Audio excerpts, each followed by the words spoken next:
Jujutsu Kaisen destruiu uma cena do mangá com alteração seríssima no novo episódio do anime? 4 minutos de um ângulo estático virou One Punch Man terceira temporada? Não. Muito pelo contrário. E qualidade não significa apenas explosões, cores, luzes e a trilha sonora estourando no seu ouvido. Às vezes, o desconforto de 4 minutos de cena estática pode ser precisamente o que vai transformar aquela cena em cinema. Sejam bem-vindos a mais uma Quinta das Maldições. Se você ainda não conhece, é o dia oficial de comentar Jujutsu Kaisen, o anime, aqui neste canal. A gente só fala do episódio do anime nesses vídeos de quinta-feira, então fica tranquilo que não vai ter spoiler do futuro do mangá, mas é um vídeo convidativo para todo mundo. Eles têm feito escolhas criativas muito distintas e a experiência de ver este arco na tela é bem diferente, bem distante, na minha visão, do que foi ao ler as páginas do mangá. Vem comigo, se inscreve no canal para não perder nenhum dos próximos vídeos e deixa aquele seu like e o comentário apoiando a continuidade desse quadro, porque você sabe,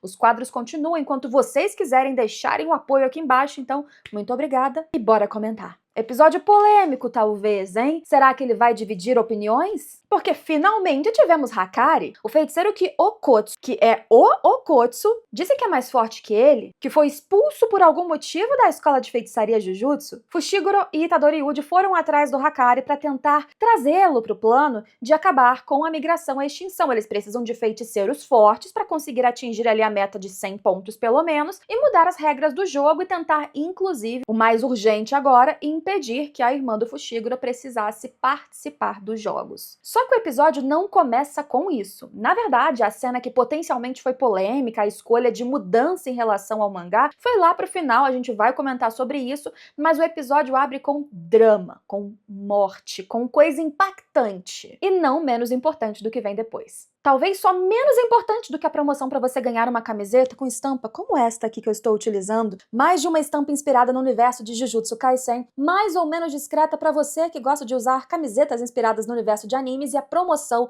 é para você ganhar uma camiseta de graça com frete grátis para o Brasil todo. Sim, essa é aquela promoção que você não pode perder. Camisetas de todos os estilos, de todos os tamanhos, manga comprida ou sem manga, inclusive, também, em loja.com.br/Gabi-Xavier. É só ir direto nesse link que vai estar na descrição ou nos cards aqui embaixo, clica numa camiseta e vai pro site, porque você precisa abrir o site ou o aplicativo para acessar a promoção. Escolha 3 camisetas que podem ser diferentes, tá? Ou iguais, como você quiser, do tamanho que você quiser, coloca no carrinho e antes de finalizar a compra, coloque o cupom uma camiseta. Uma delas você não paga e não é enganação, você realmente ganha o desconto da camiseta por completo, além de frete grátis para o Brasil todo. A gente sabe que frete é um negócio que pesa na compra às vezes, então aproveite loja.com.br/Gabi-Xavier. Bem, o diretor da Escola de Feitiçaria de Tóquio, Yaga, estava sendo perseguido, também condenado pela parte da cúpula dos feiticeiros Jujutsu, a galera conservadora,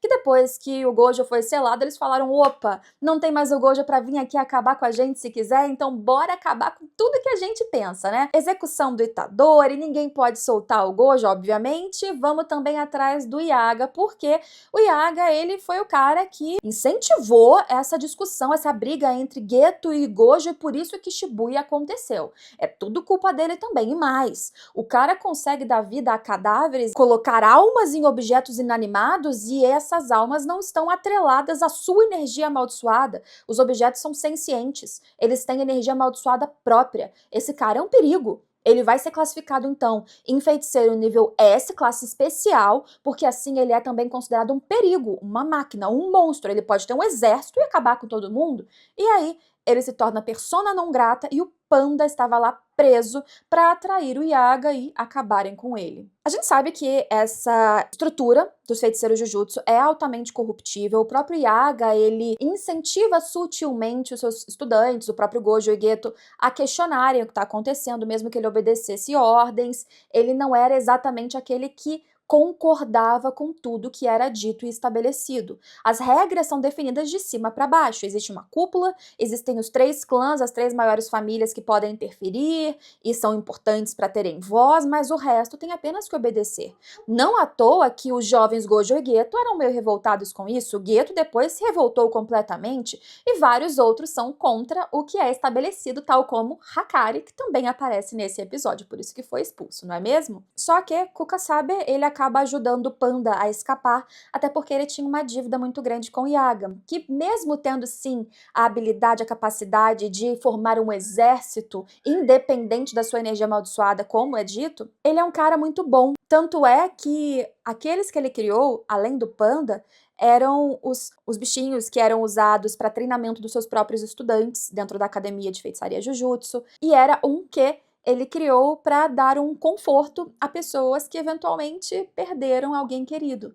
A irmã do Kukasabe, ela tinha perdido o filho, e uma das almas, uma das 3 almas que o Yaga utilizou para fazer o bichinho lá em formato de cachorro, que ele chamava de Takeru, era do filho desta mulher. E por isso ele tinha uma gratidão muito grande com o Yaga, solta o Panda para que não servisse apenas de isca, não apenas porque ele era importante de fato para o Yaga, mas para não ser uma isca para o cara ir lá e acabar sendo executado. A execução acaba acontecendo, mas não antes do episódio construir toda uma dramatização, luto progressivo, pro que a gente sabia que ia acontecer, mas foi aos poucos dando um pouquinho mais de dose pra gente ter dor, né? Vamos ser sinceros. Porque a gente vê como o cara, ele protegia as suas próprias criações, eles estavam numa floresta que tinha proteção de Tengen, e ele também utilizava as suas habilidades para trazer um conforto para uma mãe que perdeu um filho, e ele estava ali sofrendo, indo atrás do seu filho, que é o Panda, muito mais do que simplesmente se escondendo, achando que a sua criação era um objeto, era algo descartável, era algo que ele não precisava se preocupar. Era o oposto disso. Gokugandi, o diretor da escola de Kyoto, acaba encontrando com o Yaga e ele realmente apanha muito. Muitas pessoas discutem por que ele não revidou. Ele tinha capacidade realmente de ter um exército. Ele era considerado, afinal de contas, estrategicamente ou não, um feiticeiro de nível especial. Oficialmente, antes disso, de nível 1, pelo menos. Então, por que ele não fez mais? Parece que ele nem tentou lutar. E aí eu acho que existem uma série de interpretações para o que aconteceu, porque ele escondeu completamente o segredo de como ele conseguia criar esses cadáveres que eram sencientes, que eles voltavam à vida e conseguiam criar, alimentar a própria energia amaldiçoada independente daquele que os criou inicialmente. Mas na hora de morrer, ele vai lá e conta como era. E ele não revida. E ele não faz nada. Por que ele não resistiu e foi atrás do Panda de qualquer jeito, que era o que ele estava tentando fazer? Eu vou dar a minha opinião, a minha interpretação. Eu não acho que ela é unânime, sequer a resposta oficial. É só a minha forma de enxergar e eu acho que vocês podem deixar aqui embaixo e devem deixar como vocês enxergam o que aconteceu. Eu acho que o Yaga, ele nunca foi muito confrontivo. Nunca foi daqueles que queria esbanjar poder e lutar e ser o cara mais forte de todos. Ele foi estabelecendo uma habilidade cada vez mais aprimorada porque ele queria que fosse cada vez melhor naquilo. Ele estudou algo, ele se dedicou, mas ele escondeu as suas criações do mundo, exceto o Panda. Ele protegeu aquilo e nunca utilizou para violência. Muito pelo contrário, como a gente viu, era um uso muito mais altruísta. Era para o ensino, era para treinamento, era para confortar o luto de alguém. Quando ele chega e conta qual era a sua técnica, qual era o seu segredo, ele inclusive diz que essa era uma maldição que ele estava passando. Algumas pessoas acham que ele amaldiçoou a própria técnica. Dentro dessas leis de pactos e não sei o que, do ambiente Jujutsu, desse universo que a gente está acompanhando, pode ser que ele, de certa forma, fortaleceu aquilo ou as suas próprias criações, inclusive o próprio Panda, porque ele expôs ali a técnica dele. Eu não acho que necessariamente está vinculado a isso, embora haja essa interpretação aqui e ali. Eu acredito que, na verdade, ele só, de fato, sentia esse conhecimento como uma maldição. Não só para ele, mas para aquilo que ele criou, para aqueles que ele deu vida. O próprio Panda estava sendo utilizado de isca. Então, ele também morrer e contar qual era a técnica, como funcionava, isso faz com que o Panda não seja necessariamente mais um alvo. Qualquer outro dos que ele criou não seriam mais úteis, porque agora ele já tem a informação. Tentem criar vocês. Seria possível e tão fácil os outros criarem tendo apenas a informação? Não sei, mas independente disso, de novo, pensando no seu perfil, o cara que é altruísta do início ao fim, que parece preocupado com terceiros, a sua característica, a sua construção de personagem combina muito mais com uma morte também altruísta, não por desistência por si só, mas porque ele sabia que o peso da sua vida, do seu conhecimento, não gerava consequências apenas para ele, mas para os outros. Faz sentido? É como eu busquei entender, e por isso que para mim a cena ficou muito mais pesada também, muito mais emocionante. Ele morre se esvaindo de sangue na mesma hora em que o panda chega, e ele não tem, e eu acho que é bem interessante, vindo de alguém que foi criado pelo próprio Yaga, né, que eu já disse como eu enxergo, ele não tem o impulso de vingança. Mesmo assim, não tendo isso num panda, ele fala, veja, o panda ainda chora, e ele chora esse luto. É claro que depois a gente veria o panda num outro perfil, num outro jeito, em cenas muito mais de comédias, quando a gente vai pro Clube da Luta, mas eu acho que começar o episódio com isso foi muito bom, inclusive pra gente já se livrar desse peso e dessa dramatização e do sufoco do luto, pra depois entrar numa parte um pouquinho mais descontraída e não menos tensa, não é mesmo? Bem, e como sempre, as explicações de Jujutsu, especialmente daqui pra frente, elas vão ficando meio confusas, simplificando o que eu entendo da técnica do Yaga. O que ele define, como ele fazia, é que ele pegava 3 almas de 3 cadáveres, de 3 seres que não estavam mais ali, e unia 3 almas que fossem compatíveis dentro daquele corpo. Ah, e como é que ele acessava almas? A gente já não tem, por exemplo, uma definição de que o Mahito era uma coisa muito específica, um ser que conseguia acessar e modificar a alma das pessoas? Então, o que ele fala é que ele conseguia extrair a informação da alma através das informações físicas. Ele fazia meio que o processo oposto do que o Mahito faz. Então, aí que tá, né? Será que alguém conseguiria fazer a mesma coisa apenas sabendo como funcionava? Com 3 almas compatíveis, com 3 núcleos, e com a possibilidade, inclusive, de se transformarem por causa da presença desses 3 núcleos, tal como acontece com o panda. E aí que a gente vai para o Clube da Luta. Importante dizer que nesse ponto, dos 19 dias para as pessoas serem forçadas a se inscreverem, participarem, mudarem a pontuação no jogo do abate ou na migração à extinção, já passaram 10. Faltam 9 dias. Então o senso de emergência, de urgência dele está enorme, principalmente pro Fushiguro, que quer ajudar a irmã. E aí eles chegam no Clube da Luta, onde está o Hakari. Tem quem fala que Hakari tá lá ilegalmente fazendo luta entre feiticeiros, com a galera inclusive não feiticeira assistindo, o que seria exatamente contra o estatuto de sigilo dos feiticeiros Jujutsu, mas tudo bem, ele é um cara contra as regras. E eles chegam, o Fushiguro inclusive blefando muito bem, falando que recebeu a informação de um cara que ele nem sabe quem que era. Ele era um lutador aí de vocês, mas eu matei e realmente um cara fugiu e sumiu, vai que não tinha esse cara, né? Mas tudo dá certo. O Itadori é levado pra lutar e quando ele chega, o lutador que vai contra ele é Panda, que já estava lá. Cronologicamente, entendemos que foi um tempo depois que ele já tinha sofrido a questão do Yaga, e ele estava lutando, mas não tinha conseguido chegar perto, que é o líder, que é o dono de tudo e que ficava protegido numa sala no terraço. Protegido por Kirara, que é uma figura muito interessante dessa fase da história. Ambos foram expulsos, terceiranistas, da Escola de Feitiçaria Jujutsu de Tóquio, e os dois foram expulsos por irem contra a ideia dos conservadores, né, da galera da cúpula de feiticeiros Jujutsu. Só que Hakari é muito poderoso. A gente não sabe exatamente o que ele tinha contra, o que não casava muito bem com as ideias, fora ele querer ter um clube da luta com a galera de cima do poder, mas isso são coisas que vão ser melhores trabalhadas, então não vou ficar adiantando o assunto pra vocês. Kirara, o que eu tenho pra dizer sobre ela, que é chamada de ela neste momento do anime, é que existem algumas sutilezas. Primeiro, fica mais ou menos, pra mim, evidente, tá? Que ela é a namorada nesse momento de Hakari, ela é a pessoa mais próxima e de confiança dele nesse contexto atual, e ela tem algum poder, alguma habilidade de jutsu que não foi explicada, mas será explicada no próximo episódio, que impede que, por exemplo, o Panda chegasse na sala em que Hakari estava. Então ela faz alguma distorção que a pessoa não consegue chegar num determinado ponto, por exemplo, o local em que Hakari estava lá. Só que Kirara era um aluno, um estudante, e aparece a figura dele, pelo menos no mangá, no anime, eu não sei se apareceu ainda, como uma figura masculina na época de ensino médio e tal, jovenzinho, e ali está como uma mulher. Tanto é que o Fushiguro estranha, pera, ela, mas não era um cara? E o Panda fala, era um cara. Então, nunca ficou claro, evidente, inclusive no mangá daqui pra frente, o que Kirara era. Pra mim, realmente, Kirara é trans. É como eu a imagino, porque até em traduções oficiais, ela passa de ser chamada no passado no masculino para depois, no futuro, ser chamada no feminino. E ela segue ali um estereótipo, uma figura de mulher e é tratada como namorada na minha visão. Então, eu acho, pra curiosidade, que é uma personagem que realmente é trans, neste universo de Jujutsu. Independente disso, tem uma habilidade importantíssima que é crucial eles ultrapassarem para conseguirem chegar onde Hakari está. Só que eles tentam fazer uma estratégia diferente. Yuji vai lutar. Ele vai tentar se destacar.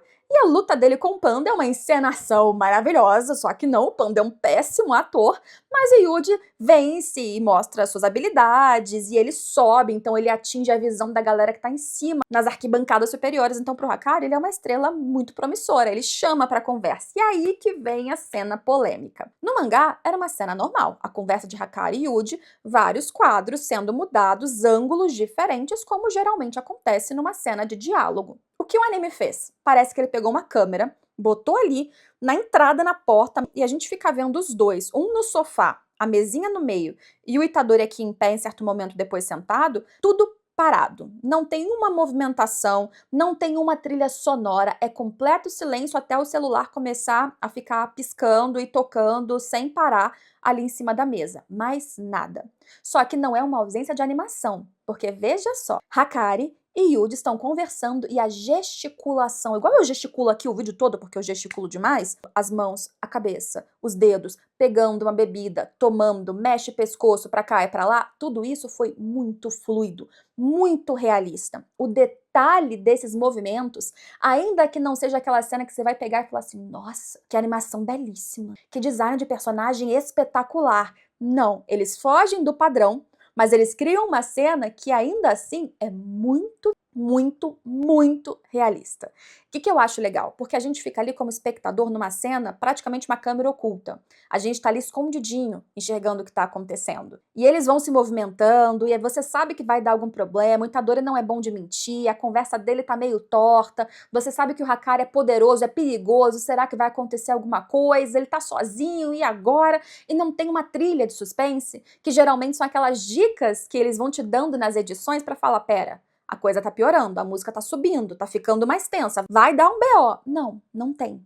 Nada, nenhuma dica. Não tem um zoom mostrando que a tensão tá chegando para você prestar atenção num movimento ou outro, numa piscada, num tique, um plano fechado no rosto do personagem para te falar, nossa, ele tá ficando mais tenso. Veja que as rugas surgindo de preocupação ou de raiva. Nada, nada. Você não tem um aviso prévio de quando a coisa vai acontecer. E para ser mais realista, quando a coisa acontece, que é o Itadori ali fingir que ele não conhecia o Gojo, que obviamente qualquer feiticeiro nesse mundo conheceria, o Hakari percebe que ele tá fingindo que é enviado da escola, não sei o quê. Quando isso acontece, ainda assim, o enfrentamento continua neste mesmo ângulo. Me senti fofoqueira numa situação que eu não deveria estar, e para mim esse desconforto assistindo foi absolutamente proposital e eu achei maravilhoso. Foi uma experiência completamente diferente das páginas e eu adorei de novo essa liberdade criativa que existe na adaptação de Jujutsu, e isso é adaptação.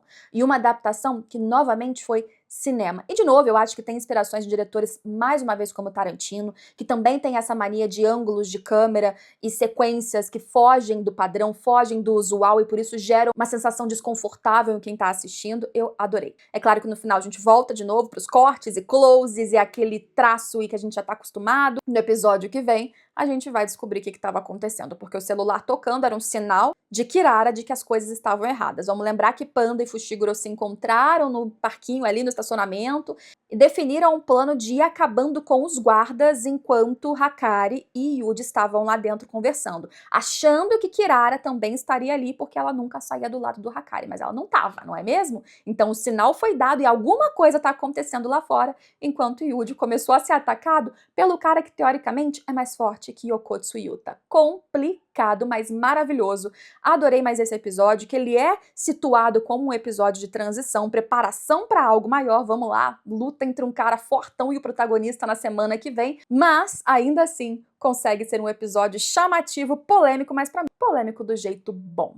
Voltando aqui à posição que eu deveria estar, porque minha cadeira foi girando até o final do vídeo. Este é mais um vídeo, mais uma conversa e um momento de Quinta das Maldições. Espero que vocês tenham gostado. Voltem semana que vem pra gente conversar mais coisas. Na verdade, não. Volta nessa semana ainda, que ainda tem mais vídeos. Sempre saem conteúdos aqui nas redes sociais também, @xgabixavier. Então me siga e aproveita a promoção. Muita gente esquece de aproveitar essas promoções e as camisetas, as estampas são incríveis. Tem coisas mais explícitas, mas tem muitas camisetas em detalhes na frente, com estampa só atrás, pra você que gosta de uma coisa um pouquinho mais assim, fora do usual, não tão chamativa, você pode escolher qualquer uma para ganhar de graça, é só aproveitar. loja.com.br/Gabi Xavier. Eu espero vocês em todos os próximos vídeos. Tchau!